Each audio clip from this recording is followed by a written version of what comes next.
Είμαι η Ντίνα Σικουτρή Ανδριωμένου. Γεννήθηκα στην Ερμούπολη της Σύρας τον Οκτώβρη του 1944.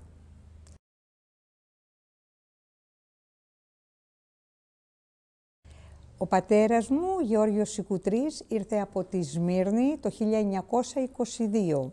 Γνώριζε την τέχνη του λουκουμοποιού από τον παππού από τη Σμύρνη.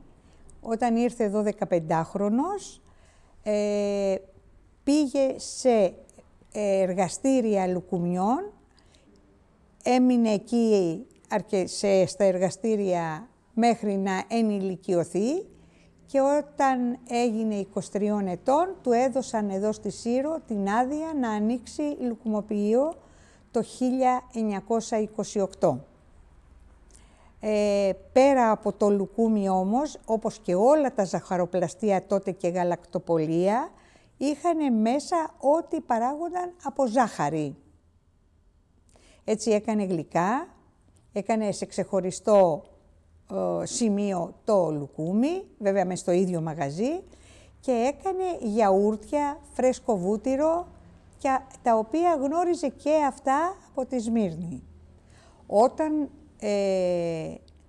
άνοιξαν οι φυλακές στα Γιούρα, στην Γιάρο επισήμως, χρειάστηκαν ανθρώπους, επαγγελματίες, να επανδρώσουν και να κάνουν εκεί ό,τι χρειαζόταν για να μπορούν να ζουν οι άνθρωποι που πήγαν εκεί πάνω. Έτσι, κάποιοι επαγγελματίες από την εισαγγελία σχεδόν τους επίταξαν, έκαναν έτσι πρόχειρο διαγωνισμό και αυτό υπήρχε λόγος που το έκαναν και έτσι βρέθηκε ο μπαμπάς μου να πάει στα Γιούρα το 1949,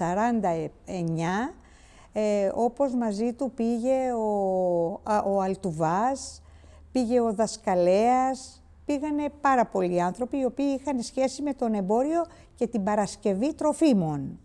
Έτσι, ο πατέρας μου βρέθηκε να κάνει γιαούρτια, βούτυρο, οτιδήποτε άλλο γαλακτοκομικό σε καθημερινή βάση για να τρώνε αυτοί οι άνθρωποι. Όπως οι άλλοι, όπως Αλτουβάς και οι άλλοι που ήταν μέσα στο πληστηριασμό, τέλος πάντων, είχαν την υποχρέωση να φέρνουν τα κηπαία, δηλαδή φρέσκα λαχανικά και οτιδήποτε άλλο χρειαζότανε. Ήδη είχαν δημιουργήσει φούρνο εκεί πάνω για να μπορεί να παράγει κάθε μέρα ψωμί. Ήταν δηλαδή μία κατάσταση περίεργη. Εγώ δεν μπορώ τώρα να την περιγράψω, γιατί αυτό ακριβώς δεν το έζησα. Μου τα διηγήθηκε ο πατέρας μου και όλοι οι άλλοι άνθρωποι που έζησαν εκεί πάνω.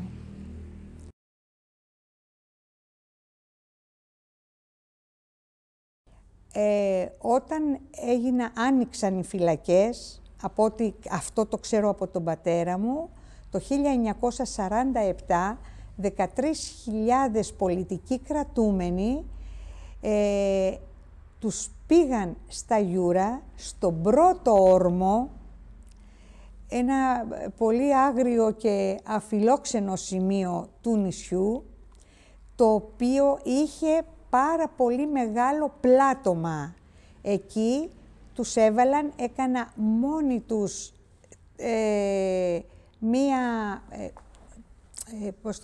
μία κατασκευή πρόχειρη που έστειναν σκηνάκια. Απαγορευόταν αμέσως μετά τον πόλεμο να δημιουργηθούν πολιτικές φυλακές και πολιτικοί κρατούμενοι. Αυτό δεν το εφάρμοσε η Ελλάδα, τους μάζεψε όλους, τους πολιτικούς αντιπάλους τότε, τους πήγανε στα Γιούρα, αλλά δεν είχαν δικαίωμα να τις ονομάσουν πολιτικές φυλακές. Έτσι τις ονόμασαν εγκληματικέ φυλακέ Γιάρου, πήγανε πάνω μερικούς ελαφρά ποινικούς, αλλά ποινικούς, οι οποίοι εξυπηρετούσαν εξωτερικά τους πολιτικούς κρατούμενους.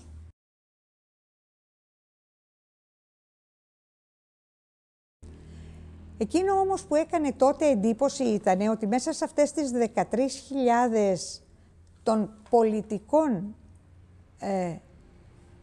των πολιτικών κρατουμένων ήταν σχεδόν όλη η διανόηση της Ελλάδας. Ήτανε συγγραφείς, ζωγράφοι, ηθοποιοί, μεγάλου κύρους και βρέθηκαν ξαφνικά στα Γιούρα.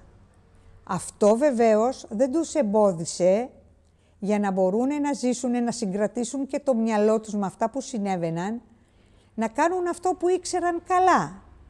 Οι ηθοποιοί, από ό,τι μου έλεγε ο μπαμπάς μου, έκαναν παραστάσεις, ιδιαίτερα αρχαίας τραγωδίας. Εκείνο λοιπόν που είχαν να κάνουν αυτοί που είχαν τη δημοπρασία, πέρα από τα φαγητά και αυτά, έπαιρναν καταλόγους από αυτούς τους ανθρώπους που τους έλεγαν τι θέλουνε για να φτιάξουν ένα θέατρο. Ό,τι μπορούσαν. Δεν είχαν λεφτά ιδιαίτερα, αλλά ό,τι μπορούσαν να τους στείλουν οι δικοί τους, και αν έφταναν μέχρι εκεί, γιατί ήταν και αυτό, δεν ήταν μόνο ότι έπρεπε να πάνε τα λεφτά, έπρεπε να φτάσουν κιόλας. Έκαναν παραστάσεις οι οποίες, από ό,τι λένε, είχαν αφήσει όνομα.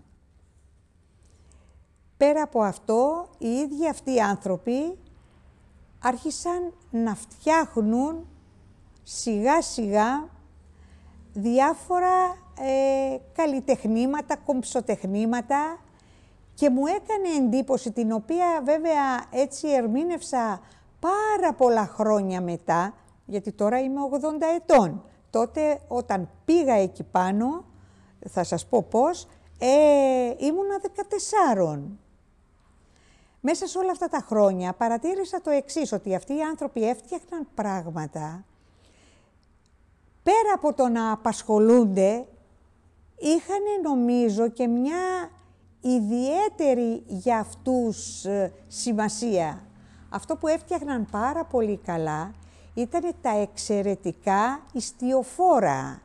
Μεγάλα, τεράστια ιστιοφόρα, όλα με το χέρι, με σκαλισμένο ολόκληρο το σκάφος, το ξύλινο, με τα πανιά, τα ξάρτια, τα πάντα. Ήτανε δηλαδή κομψοτεχνήματα από πάρα πολύ μικρά έως πάρα πολύ μεγάλα. Από αυτά λοιπόν ο μπαμπάς τους είχε παραγγείλει και είχε κάνει το Χρυσάνθη για τη μαμά μου, τον Ντίνα, το Άννα, το Κώστα, τον Αχιλλέα, και είχαμε όλοι από ένα καραβάκι. Αλλά ήταν εξαιρετικά. Αυτό βέβαια που αυτή τη στιγμή έχει σωθεί είναι αυτό που θα δείτε, το πολύ μικρούλι. Έφτιαχναν ημερολόγια με ένα πολύ περίεργο, ωραίο τρόπο, δεν τον είχα ξαναδεί εγώ, που κάθε μέρα γύριζαν και έβλεπαν πώς περνούσε ο χρόνος. Και αυτό μου έκανε εντύπωση, γιατί και τα δύο αυτά αντικείμενα, πέρα από όλα τα άλλα, είχαν σημασία με το χρόνο και το ταξίδι.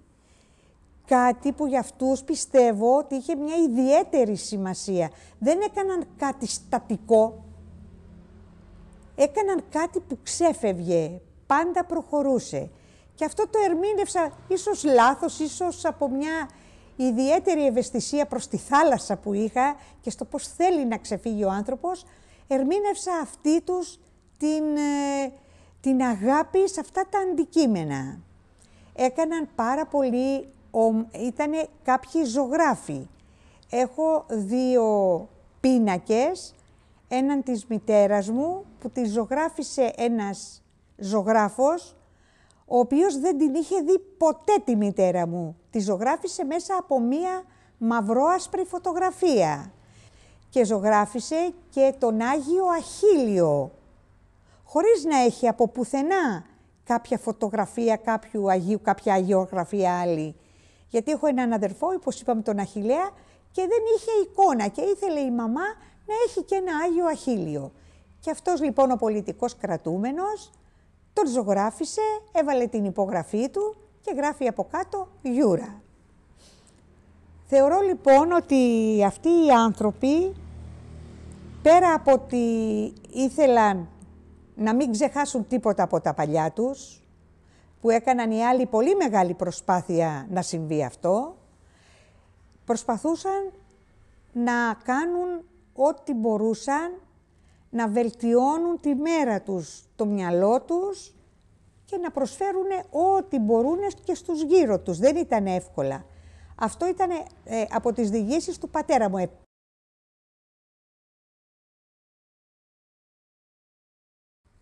Εγώ ήμουν 14 χρονών όταν η Εισαγγελία Αθηνών το καλοκαίρι επέτρεπε σε 1 ή 2 μέλη της οικογένειας των ανθρώπων που εξυπηρετούσαν εκεί πάνω να πάει να τους δει.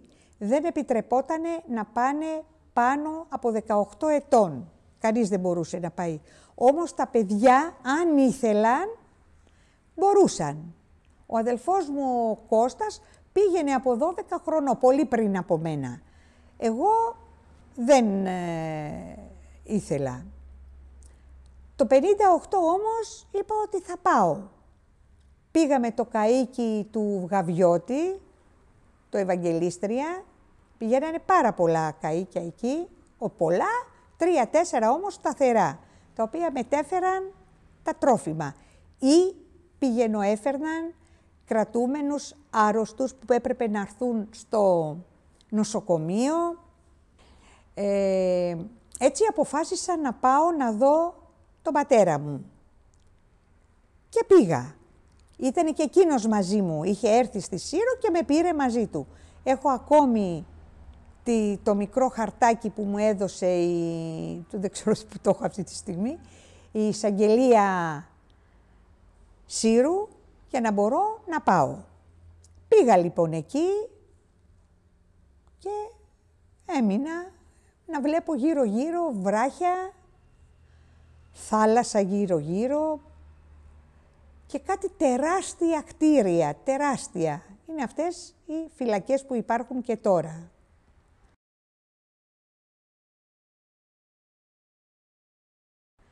Πήγαμε εκεί που εστεγάζει το καφενείο, ό,τι ο μπαμπάς έπρεπε να κάνει, το εργαστήριο, οτιδήποτε γινόταν, ήταν μέσα σε ένα κτίριο ξεχωριστό. Δεν είχε σχέση με τη φυλακή, ήταν έξω από τη φυλακή. Εκεί λοιπόν είχε και ένα καφενείο, το οποίο ερχότανε οι χωροφύλακες και καθότανε και κάποιες φορές οι φύλακες. Αυτά ήταν 2 σώματα τελείως διαφορετικά. Οι χωροφύλακες ήταν για να επικρατεί η τάξη έξω από τις φυλακές, να μην συμβεί κάτι, γιατί υπήρχαν και πολιτικοί, υπήρχαν και άνθρωποι πολίτες. Ήτανε όπως ήτανε το κεντρικό λογιστήριο των φυλακών. Ήτανε άνθρωποι που ήταν από το Υπουργείο Οικονομικών. Ήτανε άνθρωποι που κάποιοι, όχι γιατροί, κάποιοι νοσοκόμοι για τις πρώτες βοήθειες. Δηλαδή υπήρχε και προσωπικό πολιτικό. Οι χωροφύλακες λοιπόν ήτανε μέσα σε όλους αυτούς. Αυτοί ήτανε, από ό,τι κατάλαβα, αυτοί ήτανε ήπιοι χαρακτήρες. Δεν είχαν αγριέψει ακόμη. Αντίθετα με τους φύλακες, οι οποίοι ήτανε μια άλλη ράτσα, δεν θέλω να πω ανθρώπων, μια άλλη ράτσα, πώς να πω, δημοσίων υπαλλήλων που δεν έχουν σχέση ούτε με τους χωροφύλακες με τα απλά, ούτε με τη γραφειοκρατία. Ήτανε καθαρά άνθρωποι που έπρεπε να επιβάλλουν την τάξη μέσα στη φυλακή με όποιο τρόπο.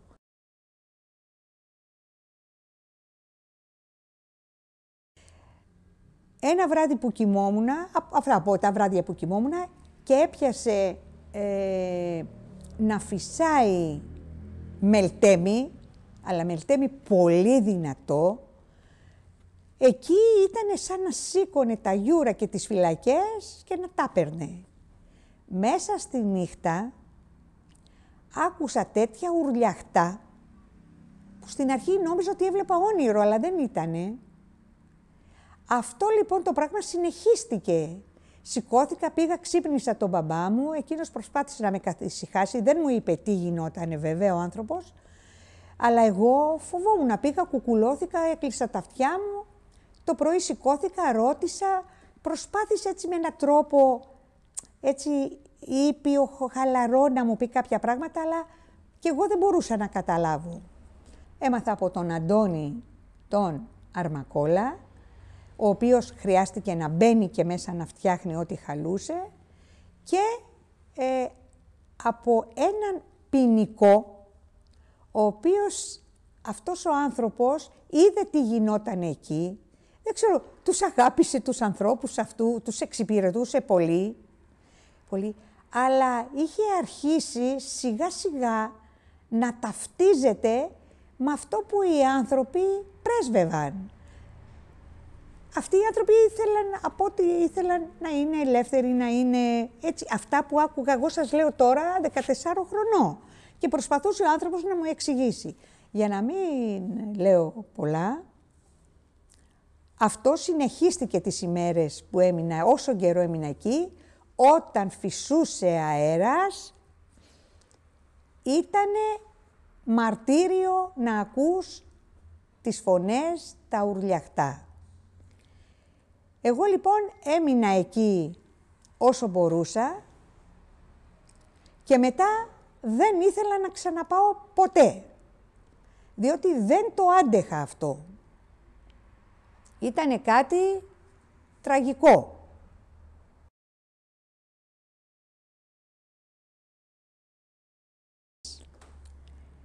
Εκεί επάνω σε όλους αυτούς τους σε όλους αυτούς τους κρατούμενους, υπήρχαν πίσω οικογένειες. Πάρα πολλές φορές λοιπόν ερχότανε στη Σύρο οι γυναίκες τους, οι αδερφές τους, τα αδέρφια τους και προσπαθούσαν να βρουν τρόπο να επικοινωνήσουν μαζί τους. Δεν ήταν εύκολος, απαγορευότανε. Όμως μπορούσαν αυτοί οι άνθρωποι να δώσουν σε κάποιους ανθρώπους της εξουσίας, δεν θέλω να λέω μεγαλοστομίες, κάτι ένα δαχτυλίδι, κάποια λεφτά, κάτι αυτά, και τους πήγαιναν αυτών των ανθρώπων επάνω ένα μήνυμα. Αυτό ήταν τραγικό, γιατί πολλοί άνθρωποι δεν είχαν και δίνανε και κάνανε συναλλαγές. Αυτά τα γνωρίζουν πολλοί.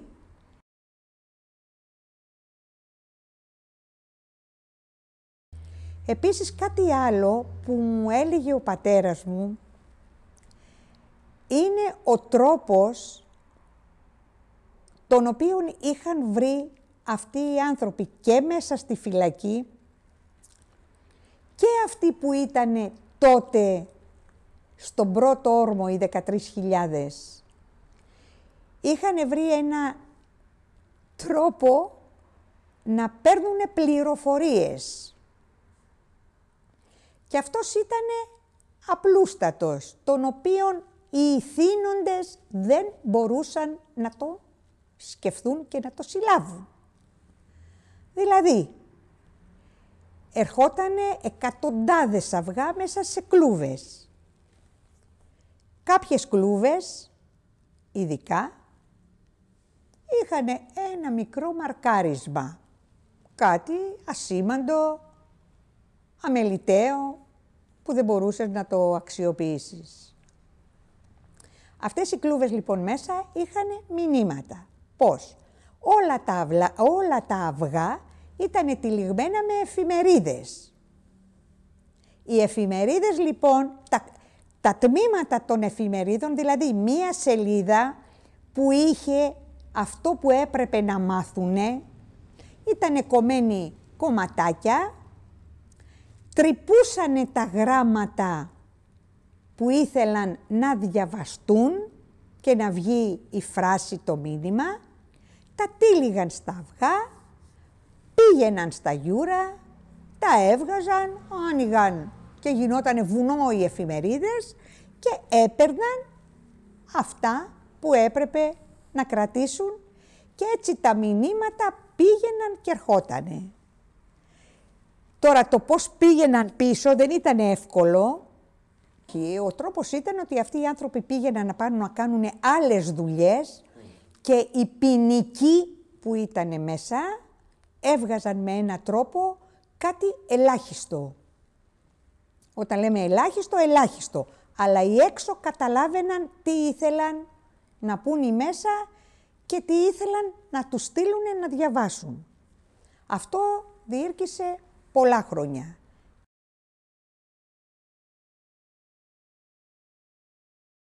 Κατά καιρούς έγιναν απεργίες πείνας στα γιούρα. Αυτές γινόταν όταν κάποια μεγάλα γεγονότα συνέβαιναν και δεν μπορούσαν οι άνθρωποι αλλιώς να εκφραστούν παρά μόνο με αυτόν τον τρόπο. Δεν θέλανε να φάνε, πετάξαν όλα τα φαγιά στη θάλασσα, τίποτα δεν θέλανε οι άνθρωποι. Έγιναν εκεί διάφορα επεισόδια, επενέβησαν άσχημα οι φύλακες, αλλά πίσω δεν κάνανε αυτοί οι άνθρωποι.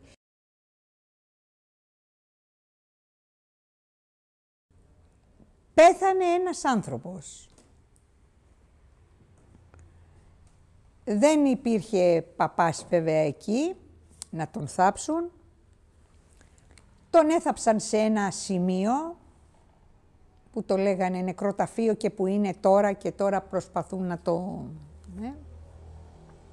Εκεί θαύτηκαν πολλοί άνθρωποι και πολλοί δεν ξέρανε ποιοι ήτανε οι θαμένοι. Εκείνο που ήταν επίσης τραγικό για το θάνατο ήτανε ότι στο μπλοκάκι που είχε παροχής υπηρεσιών ο Αντώνης ο Αρμακόλας και έκοβε αποδείξεις για το λογιστήριο των γιούρων και τους έδινε τα χαρτάκια τι δουλειά έκανε, στο πίσω μέρος, το λευκό, βρήκαμε χαρτάκια και ο Αντώνης και εγώ, μου τα έδειξε εκείνος, τα είδα και του είπα να μην το πετάξει στο μπλοκάκι, βεβαίωση θανάτου κρατουμένου. Σε χαρτί, σε απόδειξη παροχής υπηρεσιών και έλεγε ποιος πέθανε. Τόση ήταν η αξία του ανθρώπου.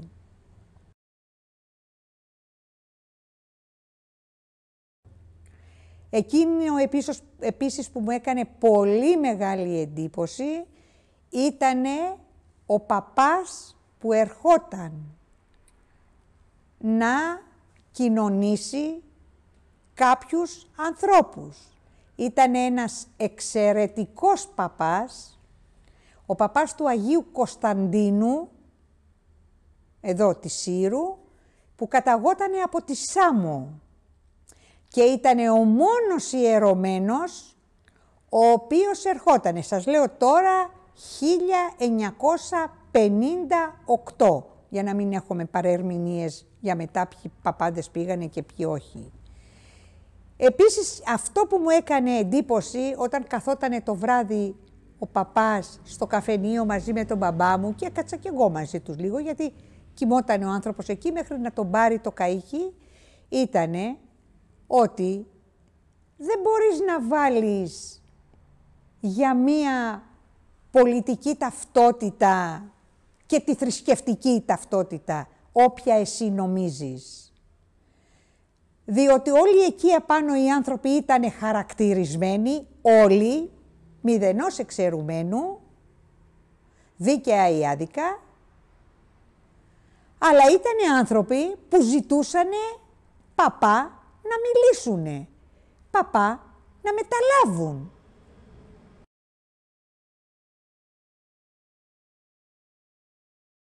Λοιπόν, αυτό είναι το τελευταίο ιστιοφόρο το οποίο φτιάχτηκε στα Γιούρα. Είναι το πιο μικρό από τα πολλά μεγάλα που είχαμε, η μαμά και τα 4 παιδιά με το όνομά τους. Αυτό το φύλαξα, σας το δείχνω τώρα για να καταλάβετε την αγάπη αυτών των ανθρώπων για διέξοδο. Αυτό που έφτιαχναν ήταν, είπαμε, καραβάκια και ημερολόγια στην πλειοψηφία των έργων που κατασκεύαζαν. Οι πολιτικοί κρατούμενοι λοιπόν, που πρέπει να τους λέμε ακριβώς όπως ήτανε και όχι εγκληματίες, πέρα από τα καραβάκια που αρμένιζαν, έστω και απάνω στα τραπέζια, κατασκεύαζαν ημερολόγια, τα οποία είχαν ημέρα, μήνα και ημέρες, 31 ημέρες. Ποτέ δεν έβαλαν χρόνο. Αυτή η αοριστία μου φαίνεται, γιατί ήταν πολύ απλό να το βάλουν, ήταν αυτό που τους έκανε να περιμένουν πότε θα φύγουν. Δεν όριζαν αυτή τη ζωή τους, άλλοι την όριζαν και έτσι ποτέ δεν έβαζαν χρονολογία. Αυτό είναι ένα ξυλόγλυπτο έργο. Είναι ένας κάβουρας. Αυτό το είχε όλα τα χρόνια της ζωής της η μαμά μου επάνω στην τουαλέτα της. Και μέσα εδώ έβαζε κάποιες αλυσιδούλες, ένα μικρό δακτυλιδάκι, το έκλεινε και το είχε εκεί και το βλέπε. Εμείς πολλές φορές, εγώ δηλαδή, είχα μία απορία. Αυτός ο κάβουρας τι μπορούσε να συμβολίζει? Γιατί όταν έφτιαχναν τέτοια έργα, πολλά ήτανε με ζώα, ήτανε με δελφίνια, με ζώα με της θάλασσας και έφτιαχναν βέβαια και πάρα πολύ ωραία, αυτά τώρα είναι όμως στην Αθήνα, πολύ ωραία ξύλινα ανθοδοχεία με ψηφιδωτό τόσο λεπτό που έλεγες ότι είχες να κάνεις με τους καλύτερους τεχνίτες ψηφιδωτού. Αυτό λοιπόν το καβουράκι πήρε αρκετό χρόνο σε κάποιον άνθρωπο να το φτιάξει και πάνω σε αυτό ονειρευότανε κάποια στιγμή την έξοδό του. Βλέπω τις δαγκάνες έτοιμες να δαγκάσουν κάποια στιγμή τους κακούς ανθρώπους. Λοιπόν, αυτό είναι ένα κέντημα που γίνεται σε τελάρο ή ορθογώνιο ή τετράγωνο. Γίνεται πάντα, το έκαναν πάντα με φλός κλωστή, έκαναν πολύ ωραίους συνδυασμούς χρωμάτων και ήτανε ένα από τα κεντήματα που έμαθα εκεί, μου επέτρεψαν να μπω μέσα στον προθάλαμο των φυλακών, ήρθε ένας κρατούμενος και μου έδειξε πώς γίνονται αυτά τα κεντήματα. Αυτά είναι ένα κέντημα που θέλει πολύ χρόνο και προσοχή και ερμηνεύοντας μετά από χρόνια αυτή την υπομονή των ανθρώπων, κατάλαβα ότι τίποτα εύκολο δεν έκαναν. Έπαιρνε πολύ χρόνο το κάθε τι, τους απασχολούσε το μυαλό και θεωρώ ότι ήταν κάτι που τους κράτησε όσο μπορούσε το μυαλό τους στη θέση τους. Λοιπόν, ένα άλλο εξαιρετικό και εντιτό καλλιτέχνημα, από άνδρες πάντα, ήταν αυτό το κοπανέλι. Ένα κυκλάκι μόνο του και μετά με πολύ προσοχή να συνδέεται το ένα με το άλλο και να κάνει αυτό το ωραίο κατασκεύασμα. Αυτό θέλει και αυτό πάρα πολύ χρόνο και πολύ προσοχή. Όπως βλέπετε όλα είναι ίδια, πουθενά δεν ξεφεύγει κάτι τι.